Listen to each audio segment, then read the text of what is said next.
Hello, everyone. Thank you for watching Blair and Company. My name is Joshua Blair, and today I have the beautiful Miss Amber Creft. Thank you for joining me today.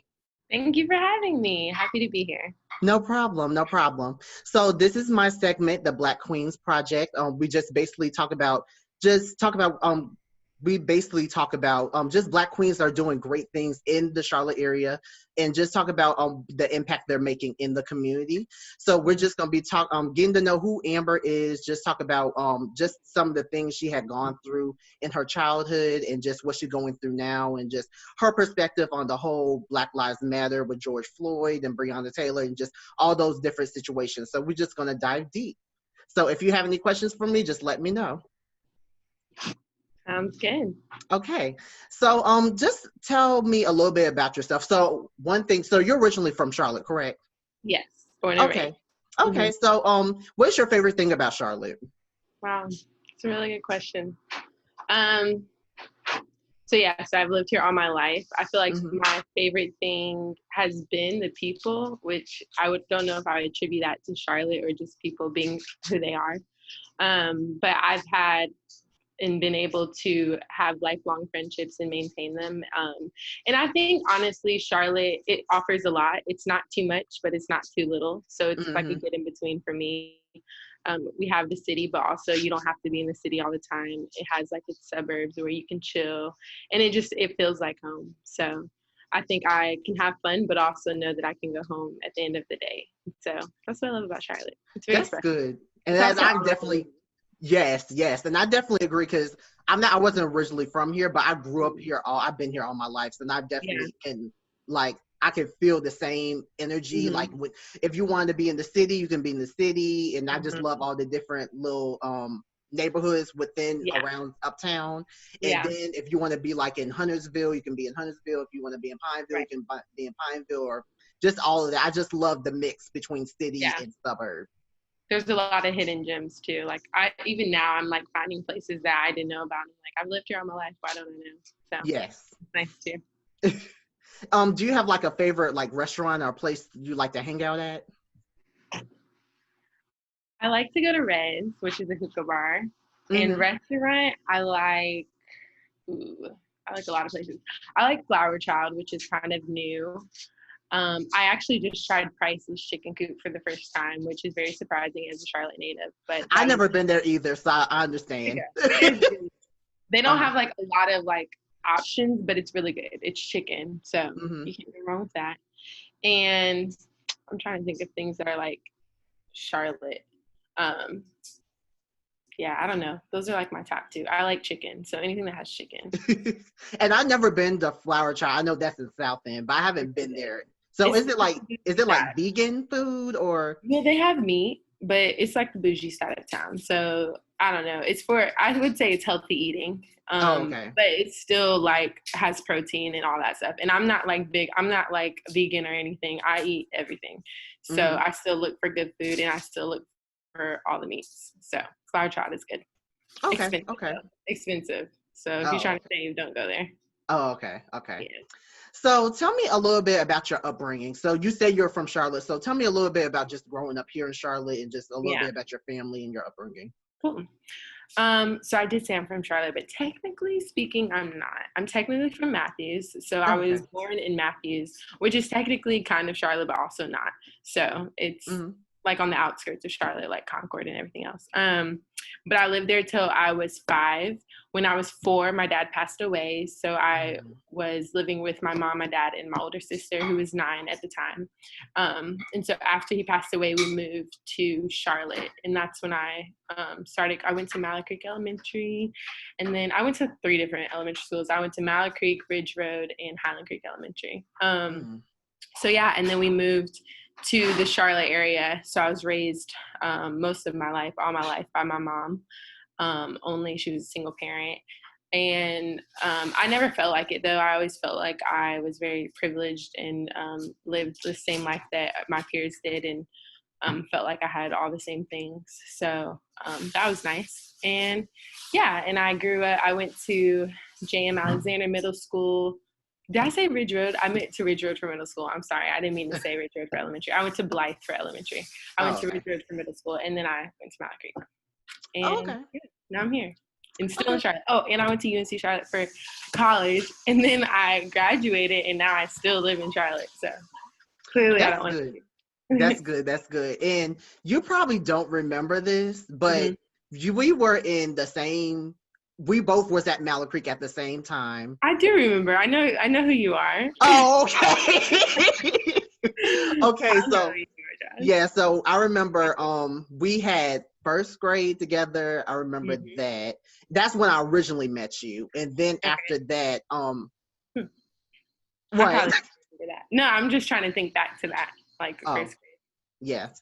So I went there, and then after that, I had left. grade. I went to a private school, and then I had Mhm. went to Mallard Creek. Gotcha. So just from just going to school, what was that like that culture like for you? What was how did you I wonder how can I say this? How was like the just your culture going to school? Like did you go through any struggles while in school and just Hmm. Good question. any situations you had to go through? Are we saying like all my life, like up until college, or just like elementary school, K It through could 12? be elementary school, and then we're just going to work our way up. Okay. Well, we can start with elementary school. Um, yeah, no, hmm, I loved being a child, and I loved middle school, and I loved high school, and I don't remember like I'm trying to think of college was where a lot of significant things happened in my life that I think changed me. But I do think I moved around a lot. Like, so I Mm-hmm. told you I went to 3 different elementary schools. So I went to Mallard Creek, then I went to Blythe, then I went to Highland Creek. So I Mm-hmm. think in some ways moving a lot was, and even though I didn't go far, moving a lot was always like having to start over. So Mm-hmm. I think it made me just be very outspoken and very just trying to create friends and trying to make friends. So I don't think I think from a young age I've always been like I love people. I want to get to know people. I need people. I'm very extrovert, so I feel like from the beginning I've always just tried to make friends, and that's really what my life looked like going forward. And so middle school, what I tried to be on the cheerleading team my 6th grade year and I didn't make it, or maybe my 7th grade year and I didn't make it. That was significant. I was very hurt. Mm-hmm. I started cheering when I was a little girl, so I knew I always wanted to cheer. So not Mm-hmm. making the team, that was my first rejection, and so I think in middle school that's a big deal. Like you're like, wow, this is what I want to do with my life, and then you don't get it, so then you're sad. Um, Mm-hmm. but yeah, I don't know. I liked school. I feel like I had a good experience. Um, I always wanted to like be a part of stuff. So even in middle school, I did cheerleading. I think I was on the news. And then in high school, I did like student government and stuff, and I also cheered. And so I've always been really involved in things. So I think that's helped me throughout my undergrad, well, not undergrad, my K through 12 years, just kind of being involved and just kind of, I don't know, showing up, meeting people, talking to people, always talking. Maybe that wasn't good for everybody, but it was good for me. So Mm-hmm. yeah, I feel like I didn't have like really like crazy things happen, I guess, in my K through 12 years. So And that's good. good. Good That's time. good. And Good that's time. good that I remember just seeing you like when we both was at Mallard Creek. I remember you were involved like in a lot of different Yeah. things. And Yeah. it was just for me, it was just refreshing to see an Mm. African American woman that was doing all these different things. I remember freshman year you had was homecoming princess. I Yeah, that's right. remember you're in cheerleading, you're a part of SGA. Were you part of anything else at Mallard Creek? Um, was I? I was on yearbook, I'm pretty sure. And that's it. I just did student council cheerleading. I think that's it. Oh, okay. I But think it was for me, it was inspiring it for felt like a me. lot. That was it. But yes, it was inspiring for me because it was just like it's just because I never because I went prior to that. I was at a Christian private school, and it was Oh, just wow. a lot. It was just a lot of white people, and so for me, it was just like you didn't see that representation. So once I got to Mallow Creek, and I was seeing everybody that was doing all these different things, it was just very inspiring, and it pushed me to even want to do more things for myself in high school, and as well as going towards when I went to college as well. So. Well, from you talking, it just made me, I did kind of leave out things.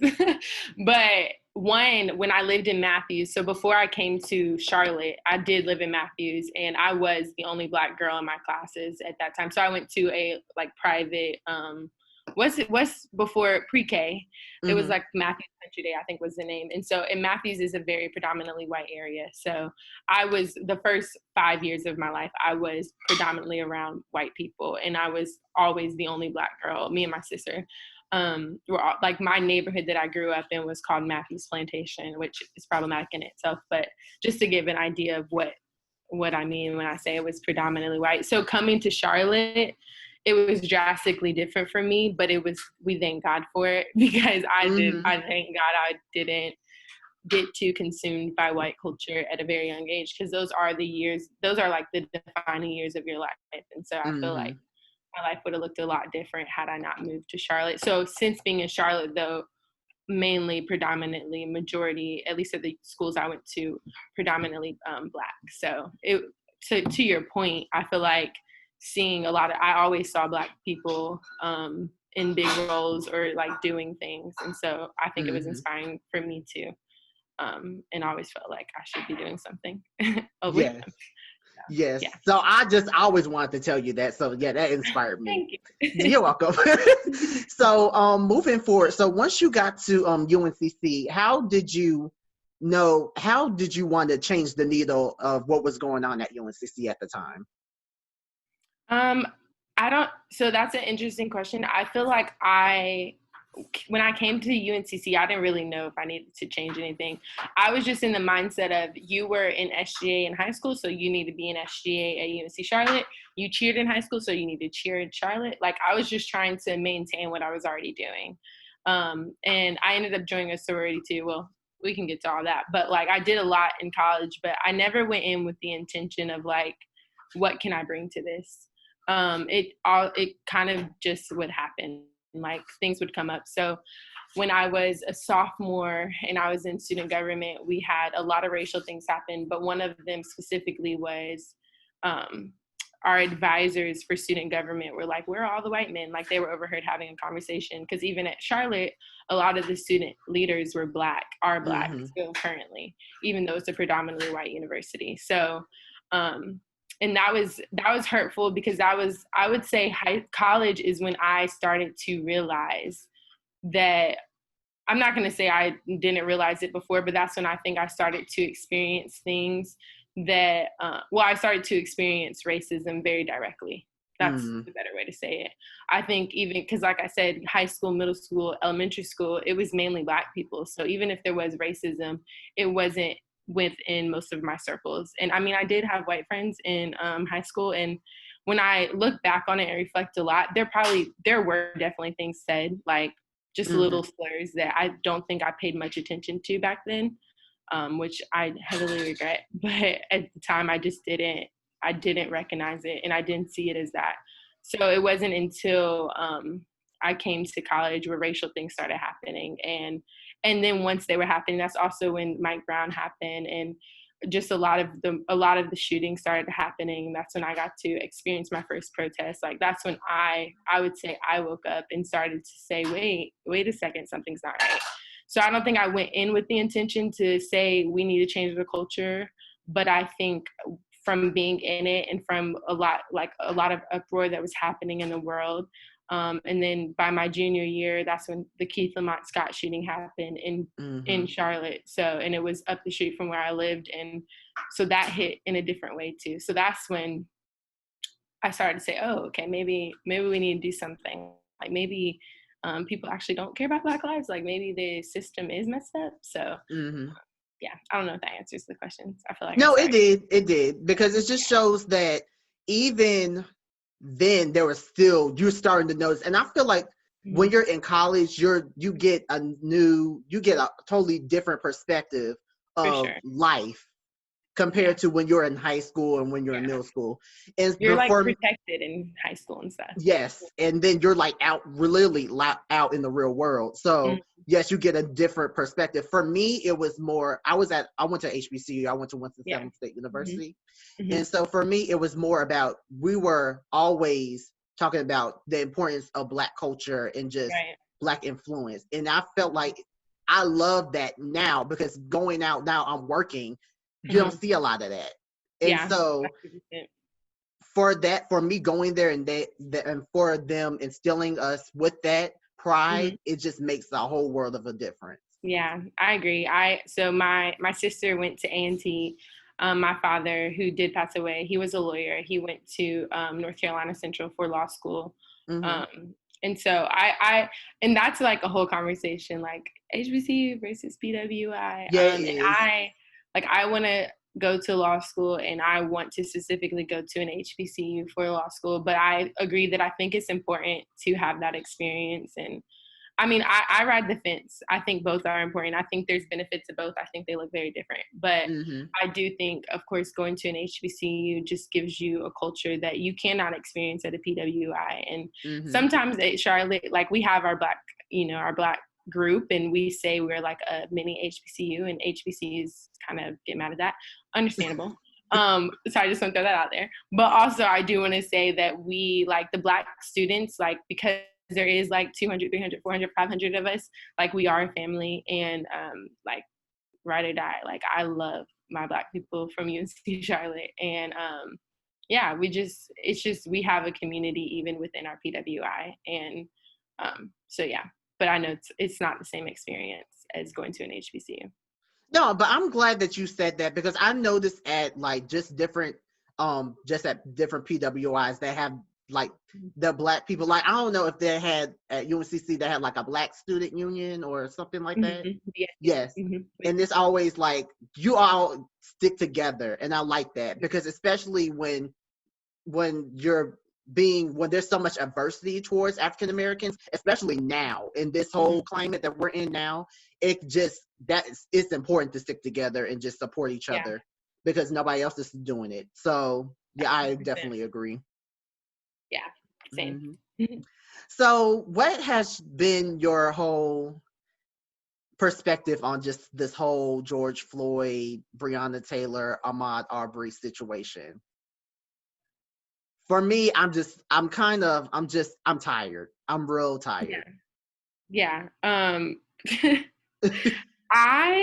Wow. I don't even know the word for it. I think that for me, I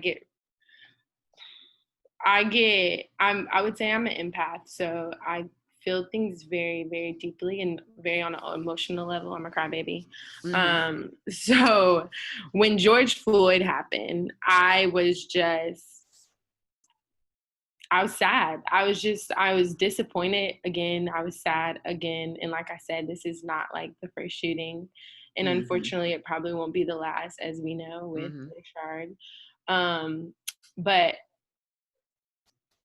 it's just frustrating. And I think that my mindset is to throw everything away. Like, I think reform is good, but I think we have to abolish everything and start over. Start over. I'm Hmm. leaning on the end of completely like abolition. And it's because, so I was a political science major in college, and Hmm. I thank God for college, because even for me, like even just understanding the depths of the oppression and how far it goes back. And I Hmm. remember the first time, we already know like our textbooks don't, teach us these things. But the first Hmm. time I remember being exposed to it was when we watched Roots in Yes. high school. That's the only thing I'm like, I go back and I'm like, wow, when did I really learn about like oppression? And it was through watching, well, slavery, but it was through watching Roots and stuff. And then college, those where I really had a better understanding, because I took specifically like African American studies classes. And Hmm. like I said, through being a poli-sci major, we study a lot of systematic stuff. We study the Constitution. And so I've always had the perspective and the mindset that it definitely is a systematic thing. And you have to literally the system that was literally created to never count Black people as equal is still in place. And while we've added amendments, it's, to me, it's like adding band-aids to like a wound that already exists, and it Exactly. won't heal it. It just kind of covers it up a little and just keeps pushing it back. And I think that's like, we still live under that system. Like, we're still living in the wound.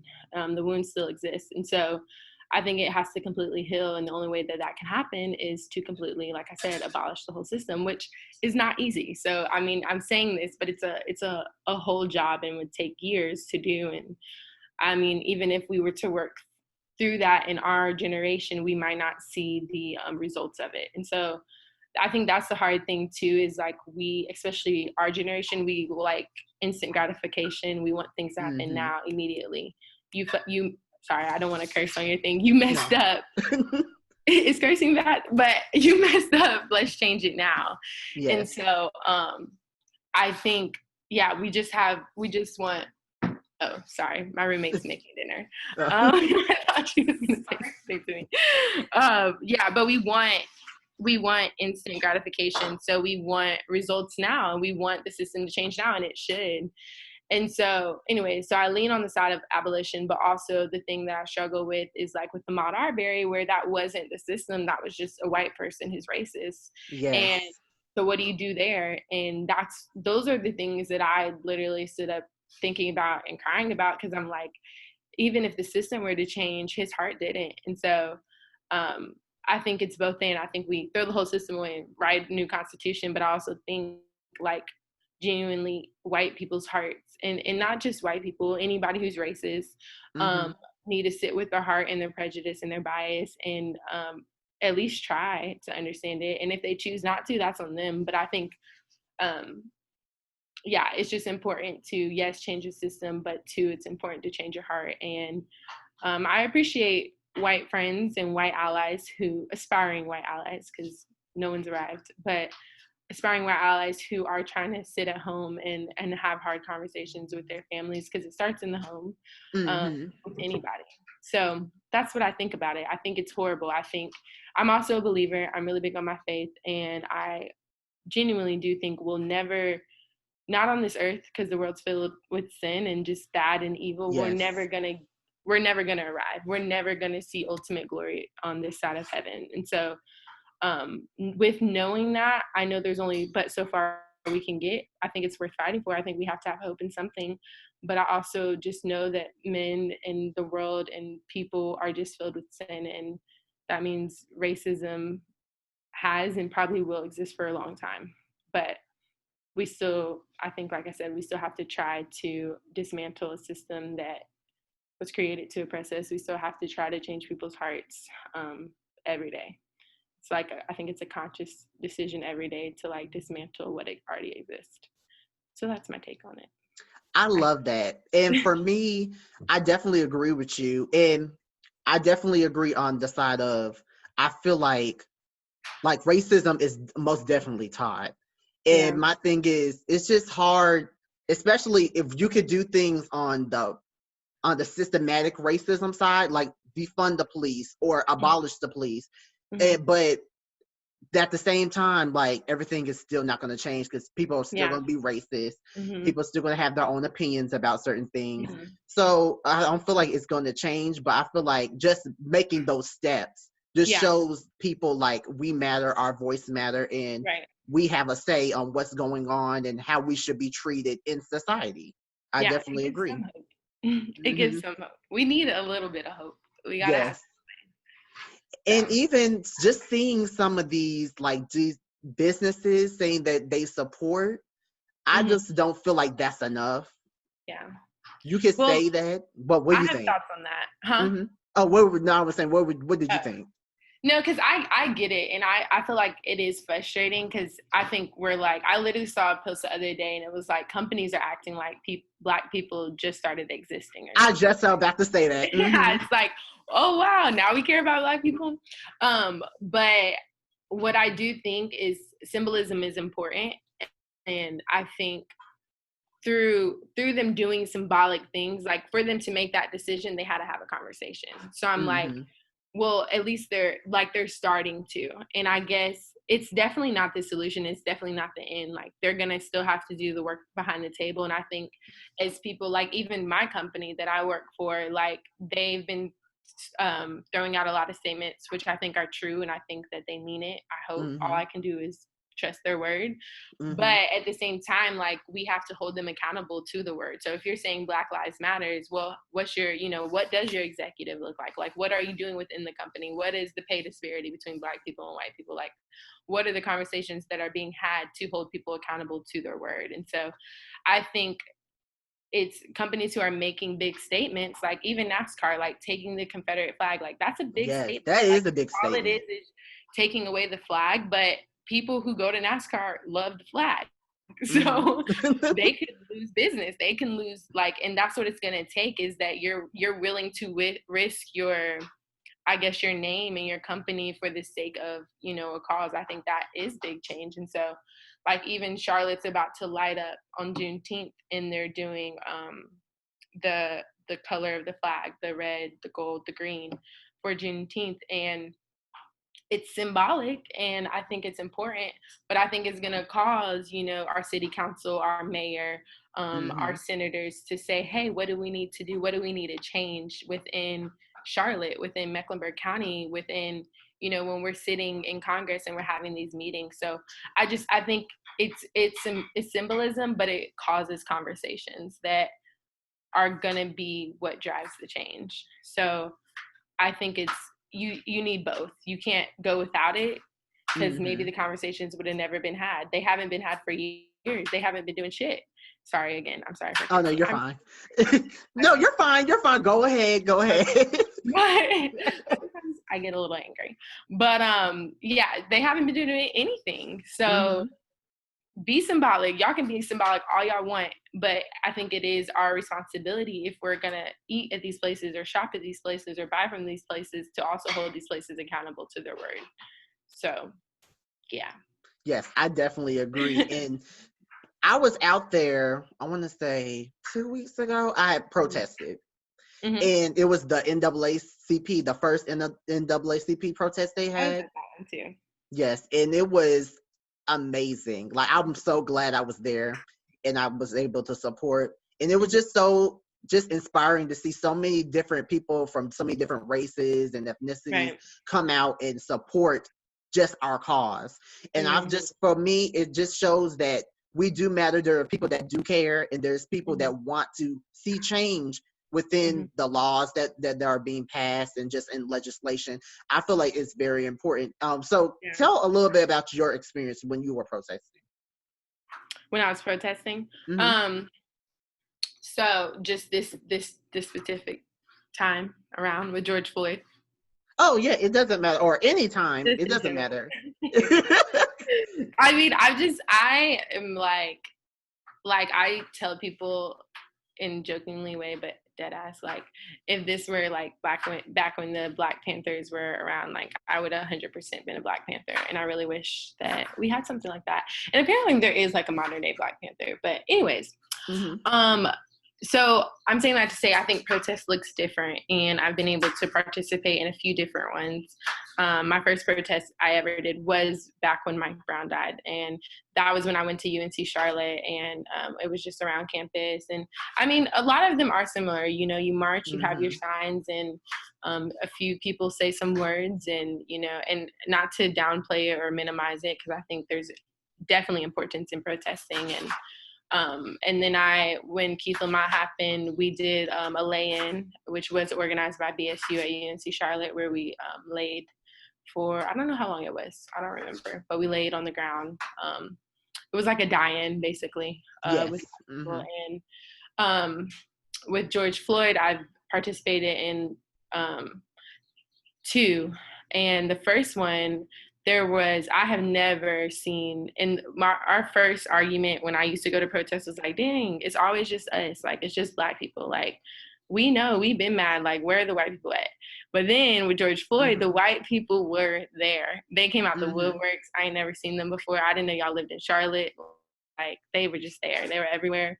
And I almost felt the first protest I went to for George Floyd, I was happy, but I also was a little like, it's bittersweet because there were a lot of speakers, but what happens a lot when I think there's a lot of white people and Black people are the minority is we allow that space to be a white space, and it's no longer safe for Black people. And so I felt like I was in a space where I was frustrated and mad, and I just wanted to be angry, but I couldn't because we were still trying to pacify white people. And so I think it's good to have white people, but I think it's only good if we're going to be real and honest and truthful and not try to comfort them because they're sad. Not that they can't be sad, they should be, but it's not our job to make them feel better.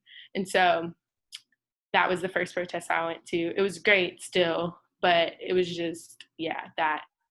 The second protest I went to was the NAACP one. And that one was good. It was longer and it was good. I couldn't hear the speakers because I was kind of towards the back. So I was sad about that because I like to hear what they have to say. I'm trying to rile me up.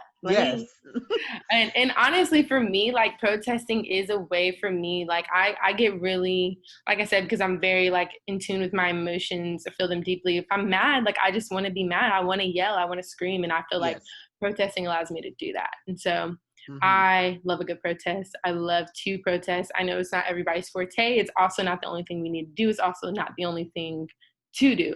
But for me, protesting is definitely a space where I can be frustrated, I can be mad, and it is encouraging to see your white brothers and sisters and to see your Black brothers and sisters out there protesting with you.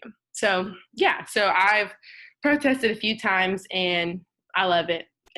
And I will keep protesting. And I'm happy to see this is the longest consecutive protest that I've seen happen, at least through my lifetime. And so I think that's encouraging. Like George Floyd, I think that this is just, something's going to come from, things already have come from it. So I just feel like we're significantly making strides. But again, we still have ways to go. So. Yes, I definitely agree because my thing is this has been the longest I've ever seen people protest. And that just shows that we're tired. Like stuff needs to be changed. Like we're not playing anymore. And also, yes. And also, I do agree with you when about the whole pacifying white people. And sometimes I had thought about that because there was a lot of white people that was at the NAACP event, and I was just like, I had thought about it, but I didn't want to say it. But I was like, are y'all here because y'all really want to help and support, or are y'all here because y'all want to take pictures? Y'all want to take a stroll? Y'all want to be seen? Like that's what I really wanted to know because it's hard to tell. It is hard to tell. Also, like we're gonna be mad at whatever they do. If they come, we mad. If they don't come, we mad. So I just be mad. Yes, we just want change. I don't know what I want. So I feel that though. Yes, most definitely. And so shifting gears, so how have you been during this whole COVID-19 situation? So how have I been? So I have been, I feel like this is what I needed in my life. So even just through the little that I've said about me, from since I was a little girl up until this point, I've done a lot. Like I just do a lot. I keep going and I don't stop. And that's really just not good. And eventually you will drive yourself crazy. And so that's basically what I did.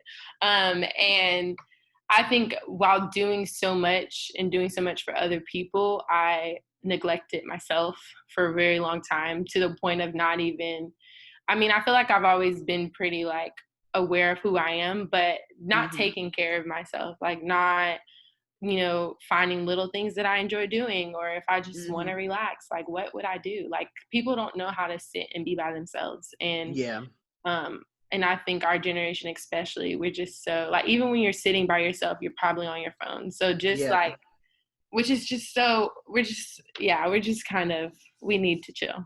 So I think for me, COVID has allowed me to do that. And I've been privileged enough to be able to work from home, so that's been great. I sleep in. I'm supposed to be online at 9. I get up at 8:59. Sometimes I get up at 9. Like whenever I feel like it, I can make myself breakfast. I can make myself lunch. I make myself dinner. I learned to cook in quarantine because I cooked before, but I wasn't cooking for real. Like I made spaghetti, and I mean it was good, but it wasn't nothing for real. So yeah, I don't know. I've learned a lot of like just little skills, and I mean I didn't like create a new passion or start a new business or anything, but I definitely learned how to care well for myself and allow myself to just have nothing to do. Like allowed myself to, wow, you want to lay on the couch and eat cookies, you can. Like you want to watch a show, you can. You want to read a book, you can. Like, and yeah, it's just allowed me to just chill. I've loved it. I kind of wanted to go a little bit longer.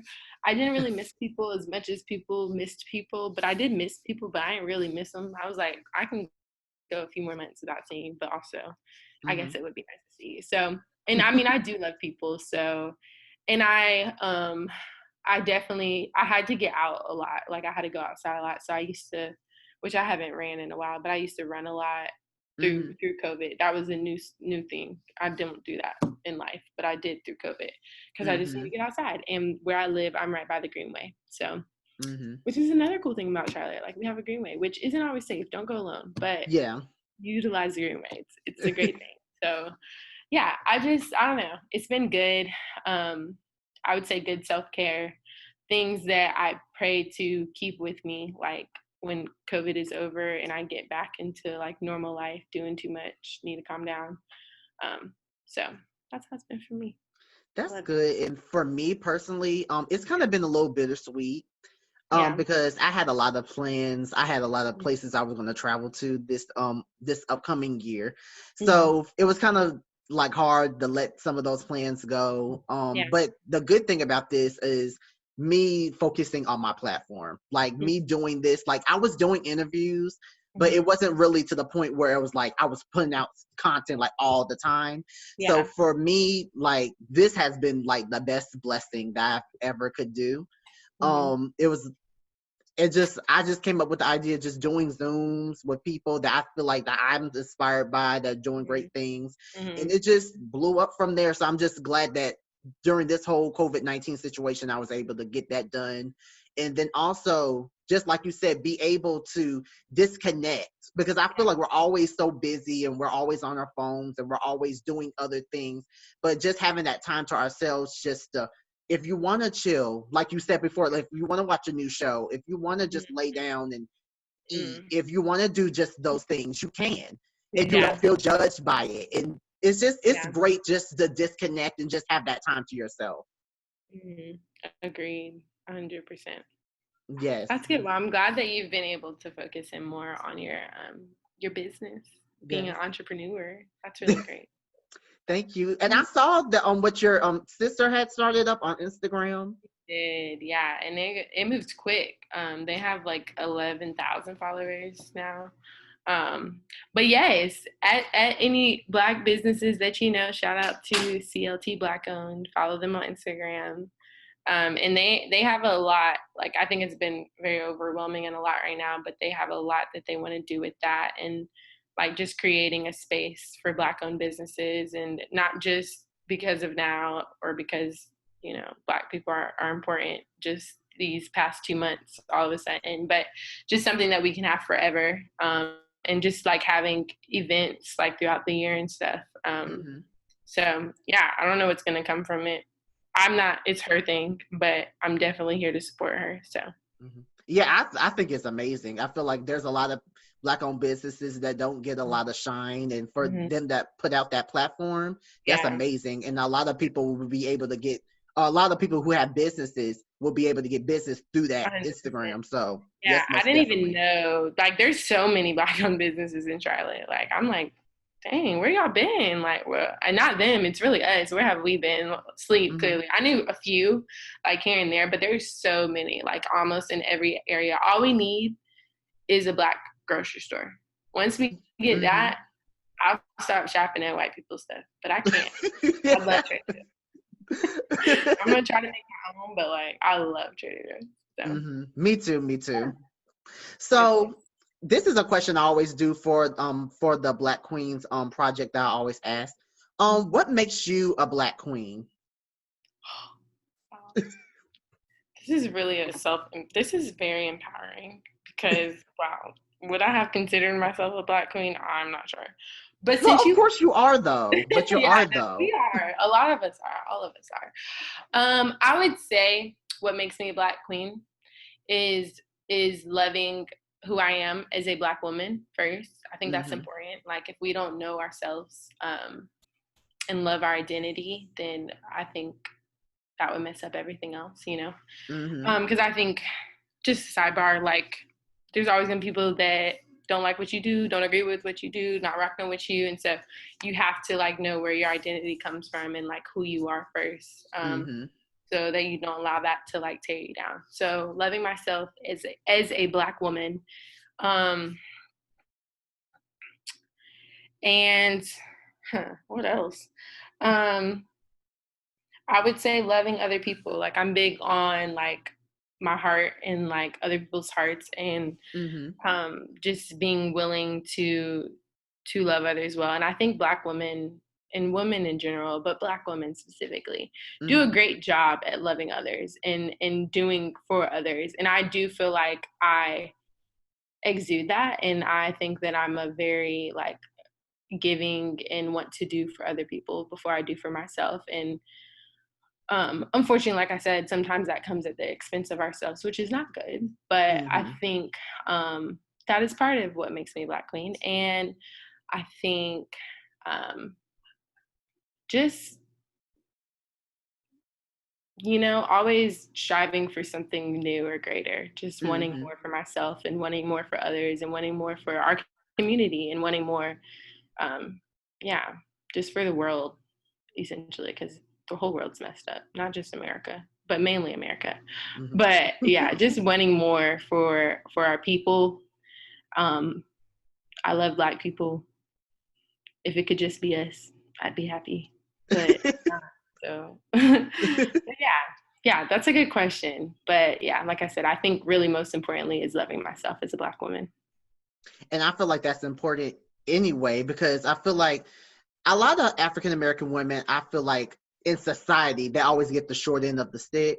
100%. Well, of course, I feel like all Black people do, but especially Black women.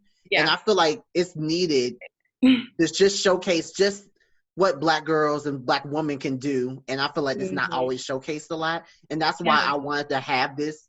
And I wanted to have this platform to just showcase African American women and girls that, Yeah. hey, there's a lot of Black women that's in business, that's doing great things, that's doing Mm-hmm. that's just doing amazing things, and Yeah. they're African American, and you could do it as well. So that's why I wanted to have this That's platform. good. It's a good Hmm. platform and necessary. There's not like we definitely need, and there are a lot of Black women to look up to, but it would be nice to have more accessibility to the Black women who, and I know a lot, thank God for like the Black women in my life, because I Hmm. definitely wouldn't be the woman I am without them. And so Hmm. starting with my mom, shout out to her. She's amazing.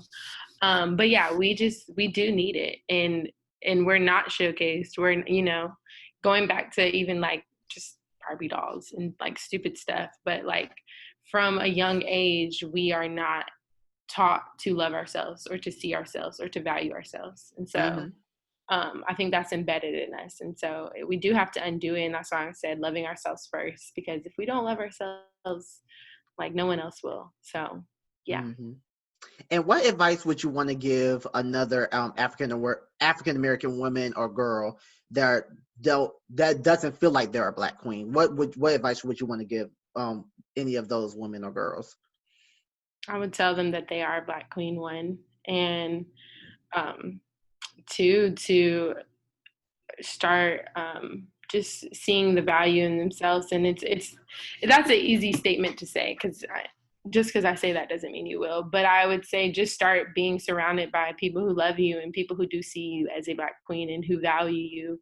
And I mean, it's hard to see our worths because, of course, there's people in our life who knock us down and who make us feel worthless. And that includes Black men who we love but don't always love us. And so, Hmm. um, yeah, I would say see your value first, so that you have people in your life who also see your value, because I think sometimes what we attract and like who we let in is symbolic to how we value and see ourselves. And so sometimes we allow toxicity in and bad people in and bad energy in, but also we don't believe that we deserve better than that. And so I think it starts within, and it starts with sitting with yourself and unpacking, um, you know, the ways that you feel like unloved or unseen or unheard, and kind of changing that narrative, and recreating it for yourself. And like I said, just people. And I know everyone's not like a believer, but I am, and so I'm gonna say this, that our identity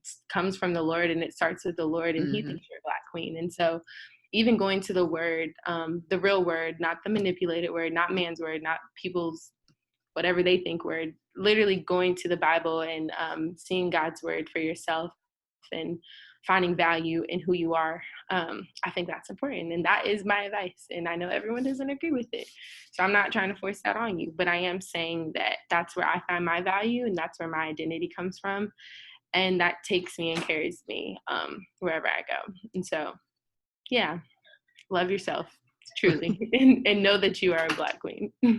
Well, that was amazing advice, and thank you so much for that. And I feel like just listening to that, it just shows that Black women and just Black girls have value, Yeah. and you can come from anything, and if you have that support and love from family and friends, you can go anywhere. So I definitely agree with that. We need support. We're not meant to be alone. Like, God literally created us to have one another, to be in community. So, and if they want to talk to someone, they can talk to me. I'm not like a therapist or anything, but I will recommend Black woman therapists to you, because that's important too. Go to therapy. That is advice for real. Go to therapy. It is okay. We all are messed up. We need help. Not messed up like we're crazy, but we've all been through things. And I think trauma affects, who we become and who we are. And so getting in a space where you can talk about that and you can be heard, and they can encourage you and help you cope with where you fall and, don't love yourself. So therapy. I have a shirt that says Jesus and therapy, literally, because that is my life. That is my motto. That is what we need. We need both. God put therapists on this earth for a reason. Use that resource, sis. Go get therapy. Okay. That's all I got. So where can we find you on social media? Oh, Amber Lizzie 4, Amber Lizzy 4. And I have a Facebook. It's just my name, Amber Elizabeth Creft. And yeah, that's it. Maybe I'll create something. I don't know. I don't got nothing in my mind right now, but maybe I'll create something. But I do like to talk to people, so you can slide in my DM. I'll respond. Well, thank you so much, Amber, for joining me today. Thank you for being a part of this project I'm doing. If everybody who wants to follow her, you can follow her. I have some more content coming out soon for the Black Kings and the Black Queens project, so stay tuned. Thank you for watching The Blair and Company. My name is Joshua Blair, and thank you so much. Thank you, Josh.